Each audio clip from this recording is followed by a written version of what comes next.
आता काल होता संडे, संडेची होती सुट्टी. मेटच्या मुलींना पण होती आणि माझ्या पण मुलीला ऑफिसला सुट्टी होती. आता घरी असल्याच्या नंतर ना काय होतं, काहीतरी चटरपटर खायला लागतं. तर त्यातल्या काही मुली घरी गेल्या होत्या आणि त्यातली एक मुलगी होती. आता माझी मुलगी आणि ती एक, दोघी जणी होत्या. आता त्यांना काहीतरी खायला बाहेर जायचं होतं. तर मी म्हटलं, नका जाऊ, कशाला जाता बाहेर खायला, मी घरीच बनवून देते तुम्हाला काय. तर म्हणते काय बनवून देशील, तर म्हटलं देते, चाल पिझ्झा तुला बनवून. तर ती जाम खुश झाली. तर मग काय नाही, बेस होते 2. तर त्याच्यावरती ना मग मी टमाटर केचप आणि मेयोनीज लावून घेतलं.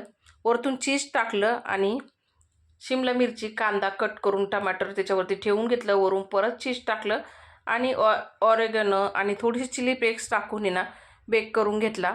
आपल्या पॅनमध्येच केला मी. तर त्यांना खूप आवडला मंडळी. मी पण चेक करून बघितला होता, छान असा झाला होता. तर मंडळी, या तुम्ही पण पिझ्झा खायला आणि जाता तर चॅनलला नक्की सबस्क्राईब करा. भेटूया पुढच्या व्हिडिओमध्ये. धन्यवाद.